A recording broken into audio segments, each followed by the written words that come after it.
વડોદરાના છાણી વિસ્તારમાં રામાકાકાની ચાલીના મકાનો નહીં તોડવાની માંગ સાથે 8 મહિલાઓ વિસ્તારની પાણીની ટાંકી પર ચડી જઈ આત્મવિલોપનની ચીમકી ઉચ્ચારતા તંત્ર દોડતું થયું હતું। વડોદરા શહેરમાં છાણી વિસ્તારમાં આવેલ રામાકાકાની ચાલી તોડવા માટે પાલિકા તંત્ર દ્વારા નોટિસ આપી દેવામાં આવી હતી, જેમાં 77 મકાનો પૈકી કેટલાકને નોટિસ મળી ન હતી, જેથી તે મકાનના રહીશો અવઢવમાં હતા। મકાનો નહીં તોડવા માટે મેયર ભરત ડાંગર અને સાંસદ રંજનબેન ભટ્ટને રજૂઆત કરી હતી, પરંતુ તેઓએ રજૂઆત નહીં સાંભળતા અંતે રાત્રિના 3 વાગે સ્થાનિક રહીશો પૈકી 8 મહિલાઓ નજીકની પાણીની ટાંકીએ ચડી જઈ અને મકાનો નહીં તોડવા માટેના આગ્રહ સાથે આત્મવિલોપનની ચીમકી ઉચ્ચારી હતી। બનાવની જાણ આમ આદમી પાર્ટીને થતાં શહેર પાર્ટી પ્રમુખ ઘટના સ્થળે દોડી આવ્યા હતા અને સ્થાનિકોને સમર્થન આપી તંત્ર પર માછલા ધોયા હતા।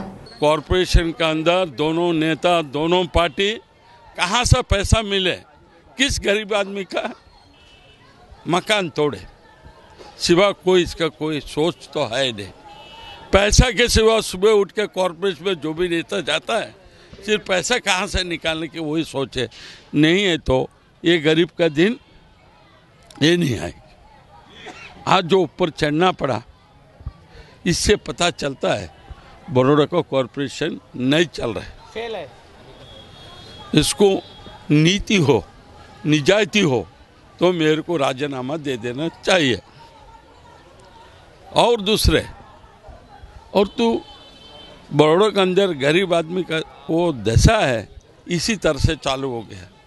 एक भी आदमी का, गरीब आदमी का कोई सेफ्टी नहीं है। यहाँ तोड़ता है, ले जाके 20 किलोमीटर का दूर डाल दे, इसका रोजी कहाँ से मिले, इसका बच्चा कहाँ से पढ़े। ये सब ध्यान रखे। जो भी हुआ मैं दिल से समर्थन भी करता हूँ। ये जो लोगों, जिस लोगों सत्ता पे बैठा है, पैसा कमाना पहले बंद कर दो। तुम कोई त्याग नहीं कर रहे बड़ौदा कॉरपोरेशन में, बिल्डिंग तोड़ दे, वो तोड़ दे, ये तोड़ने में हमारा कोई ऑब्जेक्शन नहीं है। तू जो लूट चलाने के लिए तोड़ता है वो दर्द की बात है। पट्टीना अंदर अमे कोईने ज खबर नहीं कि अमने मकानों मळी रह्या छे एवी अमने कोईने खबर नहीं। अमारे नहीं नोटिस आव्यो, कशुं ज नहीं, अने आ लोको एकदम ज 3 दाडाना अंदर मकान तोड़वा माटे तैयार थई गया। अमे गरीब लोको क्या जईए, क्या रहीए, अमने मकान भी भाड़े मळता नहीं। अमे रोड पर बधो सामान नाखी राख्यो छे, हवे अमने कोई जग्या मळी नहीं। हवे शुं करीए, अमे क्या जईए, बाळकोनो स्कूल बगड़े छे। एना करता तमे आ लोको अमने मारी नाखो अने अमने सावधान करी दो के छे ज नहीं दुनिया में। तमारे जे जमीन जागीर मगला गाड़ी जे जोईतुं होय तमे लई लो अने जे बनावो ए बनावो, बाग बगीचा। सतीश भाई हाय हाय, बस अमारे कशुं ज कहेवुं नथी भाई। हवे आ लोको कशुं करवाना नथी, ए मारवा ज बेठा छे, मारी नाखशे। बनावनी जाण वहेली सवारे तंत्रने थता पोलीस काफलो અને ફાયર બ્રિગેડનો સ્ટાફ સ્થળ પર દોડી આવ્યો હતો, પણ સ્થાનિક રહીશોએ તેમને ટાંકી ઉપર જતા અટકાવી દીધા હતા। 8 મહિલાઓમાંથી કોઈ નીચે પડીને આત્મહત્યા કરે તો ટાંકી પર ચડનારા અધિકારી જવાબદાર હશે તેમ કહેતા અધિકારીઓ પાછળ ખસી ગયા હતા। પાલિકા તંત્રમાંથી કોઈ તેમની સાથે વાત કરવા માટે આવે અને તેમને યોગ્ય નિકાલ કરી આપે તેવી માંગણી સાથે રહીશોએ ટાંકીની ફરતે ટોળા ભેગા કર્યા હતા, જ્યારે અંતે મ્યુનિસિપલ કમિશનર ડોક્ટર વિનોદરાર આવી પહોંચતા સ્થાનિક રહીશો સાથે વાતચીત શરૂ કરી હતી। સ્લમ વિસ્તારમાં રહેતા લોકોને પાકા મકાન આપવા માટે કોર્પોરેશન કટિબદ્ધ છે અને પ્રવર્તમાન નીતિ નિયમ મુજબ હમણાં જ લગભગ 7,500 જેટલા મકાનોના ડ્રો અને ફાળવણી કરવામાં આવ્યા છે। હવે આ જે ડ્રો અને ફાળવણી કરી એના સામે કબજા લઈને, કબજા સુપ્રત કરીને લોકોને ત્યાં રહેવા માટે વ્યવસ્થા કરવાની પણ જવાબદારી અમે ઉપાડી છે। છાણી ગામમાં લગભગ 77 જેટલા પરિવારોને પાકા મકાન સયાજીપુરામાં આપ્યા છે, જે નજીકના ઉપલબ્ધ સ્કીમમાં એમને આપવામાં આવ્યા છે। લોકોની અપેક્ષા છે કે ત્યાંના ત્યાં બનાવી આપ। અમુક પરિસ્થિતિમાં જે જગ્યામાં સ્લમ છે ત્યાં રોડ વાઇડનિંગમાં જતા હોય, અમુક જગ્યામાં સ્લમ છે ત્યાં તળાવ ઉપરની જમીન હોય, અમુક જગ્યામાં સ્લમ હોય ત્યાં ગ્રીન ઝોનમાં બાગ બગીચા માટે રિઝર્વડ હોય, તો સ્થાનિક રીતે વૈકલ્પિક મકાન ફાળવી આપવું અમુક ટાઈમે શક્ય ના બને। તો નજીકના પોઈન્ટમાં જ્યાં ઉપલબ્ધ છે ત્યાં અમે ફાળવીએ છીએ। આ કિસ્સામાં પણ આ જ બન્યું છે। લોકોની સામાન્ય રીતે અપેક્ષા હોય ત્યાંના ત્યાં બનાવી આપો, એ સામાન્ય વાત છે, પણ લોકોએ પોતપોતાની રીતે વિરોધ પ્રદર્શન કરે છે। આજે એક અલગ પ્રકારના જુદા પ્રકારના વિરોધ પ્રદર્શન જોવા મળ્યું છે।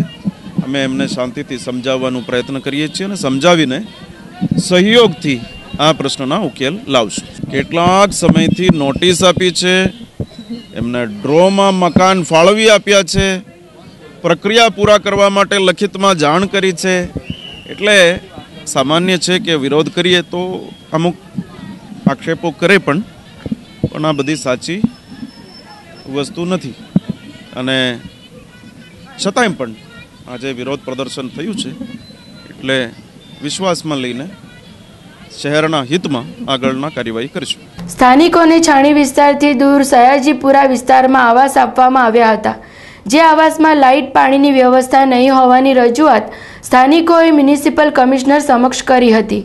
રજૂઆત સાથે તરત જ જે તે વિભાગના અધિકારીઓને સૂચના આપી અને વ્યવસ્થા કરવાના આદેશ આપવામાં આવ્યા હતા।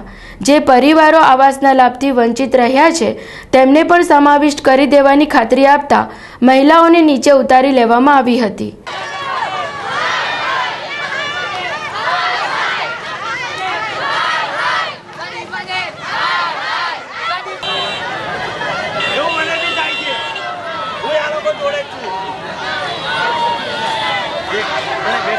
આજે અઠવાડિયાથી ચાલી રામા કાકા રોડે ઝુંપડપટ્ટી તોડવામાં આવી છે અને નોટિસ અમારા લાઈનની નોટિસ નહીં આવી। નોટિસ વગર આ લોકો ધમકાવે, રાતે આવે, દિવસ આવે, પોલીસનો ડબ્બો આવે, તમે ખાલી કાઢો નહીં કે તમારો સામાન બધું ઉચકીને નાખી દઈશું। અગર તમે લોકો આવી ગયા તો તમે એ થઈ જશો, એની જવાબદારી અમારી નહીં।